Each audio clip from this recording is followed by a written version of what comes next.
Assalamualaikum teman-teman. Kali ini Kak Irfan ditemani sama Salman.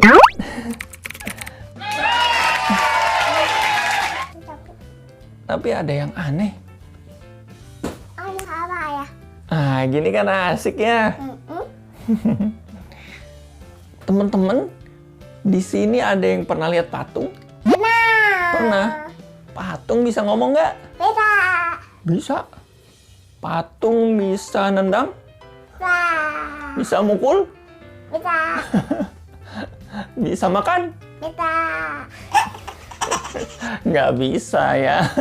Patung mah benda mati, diem aja. Ya, tapi ada seorang bapak yang punya ketergantungan sama patung. Kisah siapa ya? Kira-kira kisah siapa?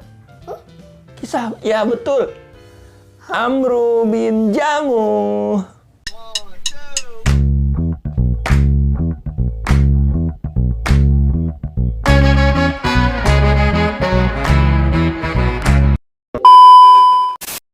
Beliau seorang pemuka Bani Salamah, pembesar di Yasrib pada zaman jahiliyah. Dia juga seorang dermawan, tapi punya ketergantungan sama patung. Setiap apa-apa, pasti minta pendapat sama patung. Kalau ada apa-apa, pasti ngobrol dulu sama patung.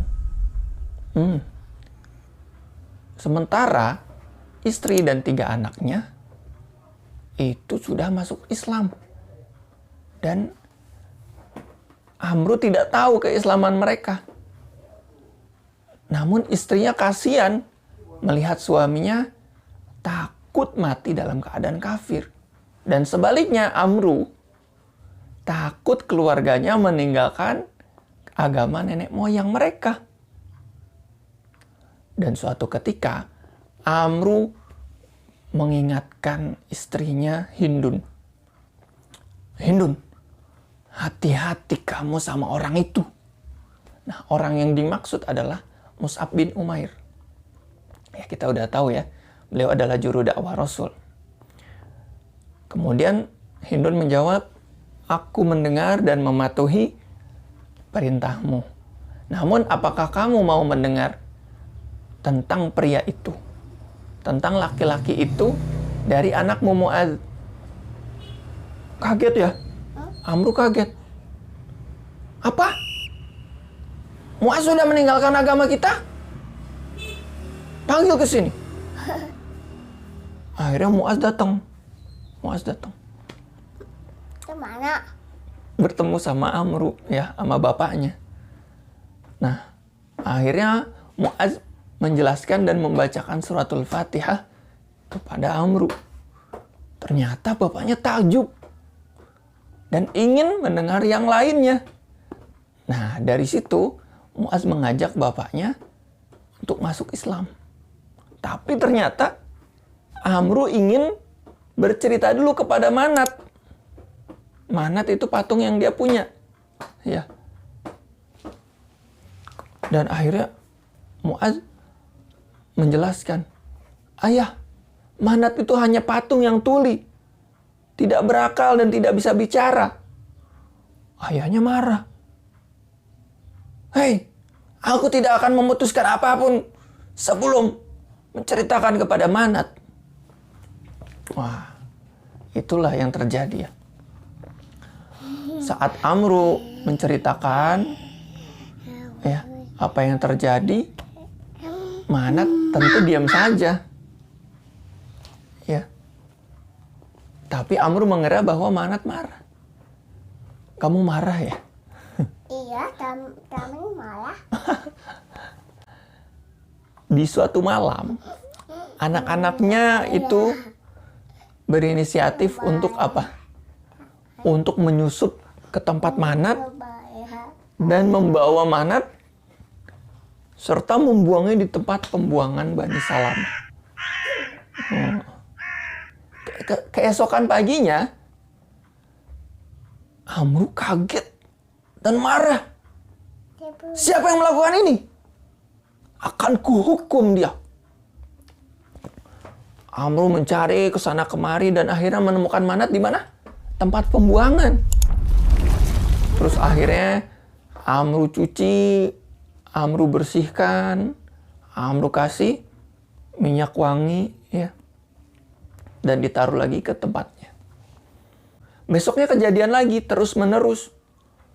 Hilang, dicari, dicuci, diculik lagi. Terus. Sampai akhirnya Amru memberi si manat itu pedang. Digantungkan di pundaknya. Nih, jaga dirimu manat ya. Aku sudah gantungkan pedang di pundakmu. Kembali anak-anaknya beraksi. Dan ternyata keesokan paginya manat ditemukan di tempat. Tapi di situ Amru nggak mau mengambil lagi. Udah kapok. Dan akhirnya berkata, demi Allah, kalau kamu adalah Tuhan yang benar, maka kamu tidak akan di tempat pembuangan terikat dengan bangkai anjing. Ya, di situ udah patungnya terikat sama bangkai anjing di tempat pembuangan. Geli.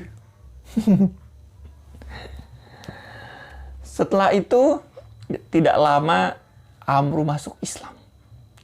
Beliau menyesal karena umur-umur sebelumnya dibalut dengan kesyirikan. Dan akhirnya ingin berjuang syahid di jalan Allah. Sampai akhirnya perang Uhud pun tiba. Beliau ingin ikut perang Uhud. Namun anak-anaknya melarang. Karena beliau sudah tua dan ternyata kakinya pincang nih teman-teman. Jadi ada uzur buat beliau ya. Karena dilarang, Amru datang ke Rasul langsung dan meminta izin. Dan ternyata diizinkan sama Rasul. Berangkatlah perang. Izin kepada istrinya seakan-akan di situ adalah akhir hidupnya. Dan ternyata betul Allah anugerahkan syahid kepada Amru bin Jamuh di perang Uhud. Masya Allah. Beliau bertekad walau dengan kaki yang pincang menginjakkan kaki di surga Allah Subhanahu wa ta'ala. Wallahu a'lam. Wassalamualaikum warahmatullahi wabarakatuh. Dadah. Dadah.